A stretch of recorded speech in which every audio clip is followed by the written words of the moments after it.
Something happened 3 days ago, and you have not been the same since. The specific nature of the loss does not matter for this story. It is ancient. It is human. It is the kind of thing that happens to people in small communities where every individual relationship carries enormous weight because there are so few of them. What matters is the specific quality of how you have been since then. The way you are sitting now, slightly apart from the main group, not contributing to the evening conversation, your body carrying the specific heaviness that grief puts into posture and movement, and the quality of stillness when you stop moving. Not dramatic, not displaying, just different from how you normally are. Heavy in a way that the people around you can see clearly even though nobody has said anything about it. And something else is happening that you have not quite registered yet, because your attention has been turned inward for 3 days. The dog, the semi-domesticated wolf descendant that has been part of this camp for 2 seasons now, that was here before you arrived and will likely be here after you leave, has moved. It was on the other side of the fire 20 minutes ago, closer to the food scraps, closer to the warmth, in its normal evening position. And now it is next to you. Not in a demanding way not the specific body language of an animal that wants food or play or attention, just next to you. Its body oriented toward you slightly, its head at a level that puts it within easy reach of your hand without requiring you to reach for it. It is reading something in you, something specific and real. And it has moved in response to that reading. This is not a modern phenomenon. This is not a product of dog breeding for emotional sensitivity over centuries of domestication. This is the ancient baseline, the specific interspecies emotional attunement that developed across hundreds of thousands of years of human-animal coexistence, and that, in the ancient world, was not merely an endearing quirk of camp animals but a genuinely significant feature of the ecological and social world that ancient humans inhabited. Let's start with what animals are actually detecting when they detect human emotional states, because the mechanism matters for understanding both the capability and its implications. Human emotional states produce a cascade of physiological changes that are perceptible through multiple sensory channels simultaneously. Fear, grief, anxiety, and depression each produce specific hormonal signatures. Specific combinations of cortisol, adrenaline, oxytocin, serotonin, and other molecules that the body releases in response to emotional states and that diffuse into the environment through sweat, breath, and the skin's surface. These chemical signals are extraordinarily rich in information and are detectable at concentrations that the human nose cannot consciously perceive by animals with well-developed olfactory systems. The domestic dog's olfactory epithelium is estimated to be 40 times larger than the human olfactory epithelium, giving it scent detection capabilities that exceed ours by orders of magnitude. A dog in proximity to a grieving human is immersed in a chemosensory environment that is broadcasting the specific hormonal signature of grief in detail that we literally cannot imagine. But it goes beyond olfaction. Human emotional states produce specific patterns of movement, posture, vocalization, facial expression, and behavioral change that constitute a complex, multi-channel signal that any animal with sufficient observational experience of humans can learn to read.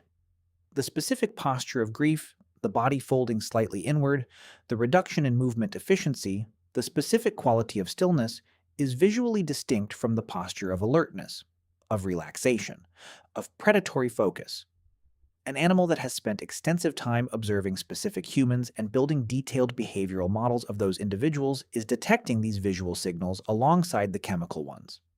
Eye movement patterns change with emotional state. Breathing patterns change. Heart rate changes, detectable to animals with acute hearing at close range. The specific combination of all of these signals in an animal that is continuously monitoring them produces a detailed multimodal picture of what the humans in its proximity are experiencing emotionally. Let's talk about the specific evidence that animals detect and respond to human emotional states, because this is documented well beyond the anecdotal accounts that most people are familiar with. The scientific study of dog emotional recognition has produced robust, replicable findings in the past 2 decades. Studies have shown that dogs can distinguish happy from fearful or angry human faces in photographs, not from chemical signals, but from visual information alone, and show differential behavioral responses to these emotional cues. This is not simple conditioning.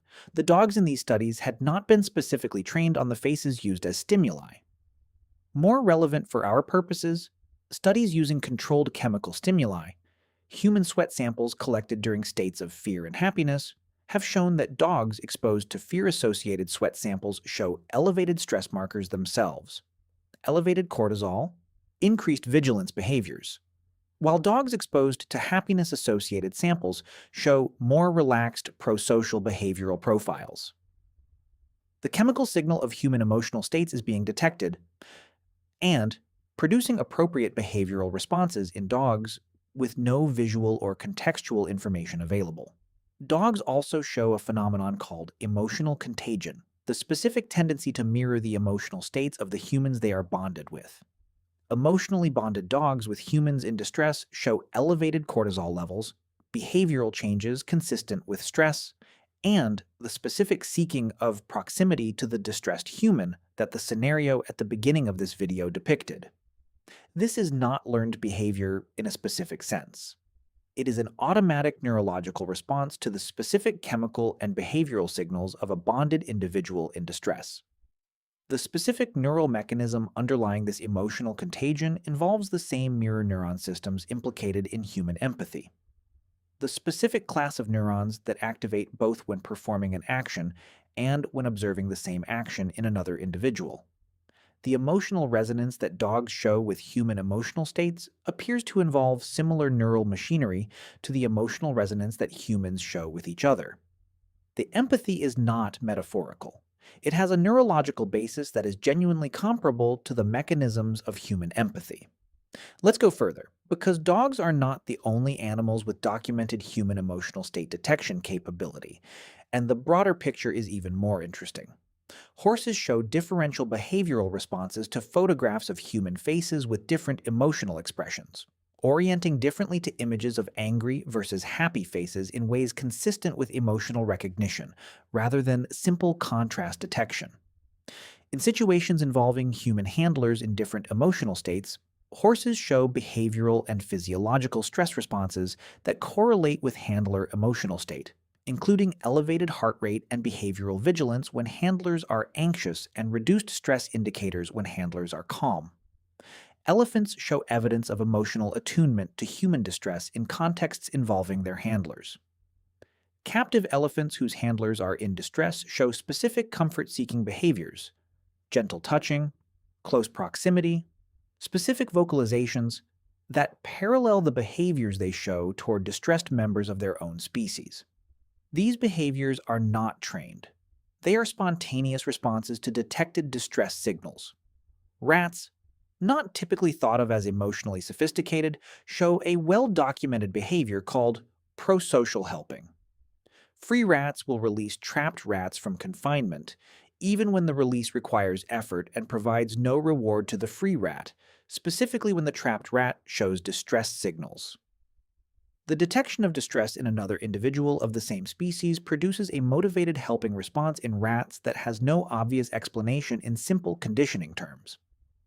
The pattern across these species, from dogs to horses to elephants to rats, suggests that the emotional attunement to distress signals in others is a widely conserved feature of mammalian social neurology rather than a specifically domestic animal characteristic. It appears to be the evolutionary baseline, the default social neurological response to detected distress in a bonded or affiliated individual that was present in ancient animals long before domestication, and that ancient humans were embedded within as a feature of their normal ecological community. Let's talk about what this meant specifically in the ancient context, because the significance of animal emotional attunement to ancient humans was different from, and in some ways more profound than, what it means in the modern context. Ancient humans did not have the option of seeking therapeutic support from trained professionals. They did not have the social infrastructure of large anonymous societies in which grief and distress could be managed through formal institutional support. They had their community, the specific 20-odd people who constituted their entire social world, and the wider ecological community of animals that shared their landscape. In this context, the emotional attunement of the animals in close association with the human community was not a charming additional benefit of animal companionship. It was a form of social support embedded in the broader ecological community, available specifically in moments when the human social community might have limited capacity to provide it. Consider the specific situation. An ancient community that has lost a member is itself in grief. The grief is not only the individual's experience, but the community's. The loss is shared, the social network is disrupted. The specific role of the lost individual in the community's daily life leaves a gap that everyone feels. The capacity of other community members to provide full emotional support to each other is limited by the fact that they are also grieving. In this context, the specific comfort of an animal companion, not competing with anyone for the emotional resources of the community, not itself in grief in the same way, but present, attentive, and responsive to the specific distress signals it is detecting, represents a form of social support that exists outside the constrained supply of human-to-human support. The dog that moves closer is providing something real, not identical to human comfort, but real, physiologically effective, and specifically available when human-to-human comfort is most stretched. Let's talk about what the ancient humans understood about this, because they were not passive recipients of animal emotional attunement. They were active participants in a relationship they understood with the specific depth that their ecological knowledge of the animal world provided. By the way, if you want to go even deeper into the secret lives of ancient humans, I just launched a full course called The Secret Lives of Ancient Humans. 10 modules, 3+ hours of content covering everything we never talk about on YouTube. What they feared, how they communicated, what hunted them, and much more. Plus an exclusive PDF guide included. Link in the description. See you inside. Ancient humans who had spent their lives in close association with specific animals. The camp dogs, the semi-tame animals that had developed proximity relationships with the community, were not unaware of what those animals were doing when they moved closer during moments of distress. They were observing it, interpreting it within the ecological and cosmological frameworks their community maintained, and responding to it in ways that were culturally embedded and transmitted. The specific cultural frameworks through which traditional communities interpret animal behavior toward humans in distress vary enormously across cultures, but a consistent structural pattern appears. The animals are understood as responsive to human emotional and spiritual states in ways that make them meaningful participants in the community's welfare, not merely utilitarian resources or peripheral camp followers. The animal that moves closer when a person is grieving is not, in these frameworks, simply responding to chemical signals. It is doing something that carries meaning within the community's understanding of the relationship between humans and the broader living world. This is not naive anthropomorphism, it is a cultural encoding of a real phenomenon, the actual emotional responsiveness of animals to human distress within interpretive frameworks that take that responsiveness seriously as something significant about the nature of the world and the relationships within it. Ancient shamanic traditions across cultures that are documentarily based on ancient-style relationships with the animal world consistently involve the specific understanding that animals carry emotional and spiritual information, that they respond to human internal states, and that their responses are informationally significant for the humans who observe them. These traditions are encoding the same real phenomenon we have been describing, animal emotional attunement to human states, within the cosmological frameworks that made ancient ecological knowledge meaningful and transmissible. Let's talk about the specific ancient human relationship with grief and how animal emotional attunement fit within it. Because grief management in the ancient world was a community and ecological process rather than a private or clinical one. Ancient humans grieved. We have established this in other contexts through the elaborate mortuary practices, the grave goods, the specific care taken with the dead that the archaeological record documents. But the management of grief, the specific social and ecological processes through which ancient communities supported grieving members and helped them navigate the return from intense grief to functional community participation, was a community process that involved the full range of resources available. The specific role of animals in ancient grief management is not well documented in archaeological terms because behavioral interactions leave no physical trace.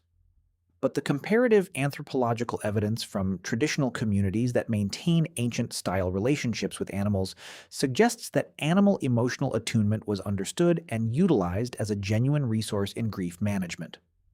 The specific comfort of animal proximity, the specific physiological effects of human-animal contact on stress hormones and emotional regulation, the specific meaning that animal responsiveness carried within the community's cosmological framework, all of these were part of the ancient grief management toolkit. The physiological effects of human-animal contact are well documented and genuinely significant. Petting a dog or other animal in distress produces measurable reductions in cortisol, measurable increases in oxytocin, and measurable improvements in heart rate variability, all markers of reduced physiological stress response. These effects are not placebo. They are real physiological changes produced by real physical contact with an animal. Ancient humans experiencing grief who were also in contact with emotionally attuned animals were receiving a genuine physiological intervention in their stress response, delivered by a non-human source. Let's talk about something that is more philosophically interesting and that the ancient context makes especially vivid. What does it mean for an animal to know you are sad? The question is not as simple as it might seem. Knowing in the human sense involves conscious awareness, the representation of another individual's mental state, the understanding that their internal experience is the referent of specific behavioral signals. Whether dogs know you are sad in this full sense is not definitively settled. The philosophical question of animal consciousness and the specific question of whether non-human animals form genuine mental state representations of other individuals' emotional experiences is actively debated. But in a functional sense, the question has a clear answer. Animals respond to human distress in ways that are specifically appropriate to the distress and that serve to reduce it. Whether or not the mechanism involves the specific kind of conscious representation that human emotional understanding involves, the functional outcome, an animal detecting distress and moving to reduce it, is real and significant. In the ancient context, this functional reality was what mattered. Ancient humans did not need a philosophical framework for animal consciousness to experience the specific comfort of a dog moving closer when they were sad, or to understand that the specific behavioral change in the animal represented a response to something it was detecting in them. The functional relationship was sufficient. The meaning it carried within their cosmological frameworks was sufficient. The physiological benefit was real regardless of its metaphysical interpretation. What the ancient context adds to this question is the specific depth and specificity of the human-animal relationships in which this emotional attunement operated. A dog that has been in association with a specific human community for 2 seasons has built a detailed behavioral model of every individual in that community. It knows what each person's normal state looks like. It detects deviation from that normal state with the sensitivity of an entity whose entire survival depends on reading its environment accurately. The specific sensitivity of its detection is calibrated to the individuals it knows across extended observation of those specific individuals. The dog in the ancient camp that detects your grief is not detecting human grief in the generic sense. It is detecting that you specifically are different from how you specifically normally are. The detection is personal. The relationship it operates within is personal. And the response it produces, moving closer, orienting toward you, making itself available, is a response to you specifically from an entity that has been paying specific attention to you for an extended period. Let me bring this back to where we started. The fire is lower now. The evening conversation has quieted. The specific quality of a camp settling into its late-night mode has spread across the group. And you are still sitting slightly apart, still carrying the specific heaviness that 3 days of grief has accumulated in your body. The dog has not moved. It is still there, close enough to touch, oriented toward you in the specific way that differs from its resting orientation toward the warmth or the food. Its breathing is steady. Its presence is, this is the only word for it, deliberate. It has chosen to be here in preference to the other available locations because something it is detecting in you makes here the right place to be. You put your hand on it, not in a gesture of comfort directed at the dog, in a gesture of receiving comfort from the dog. The warmth is real. The solidity is real.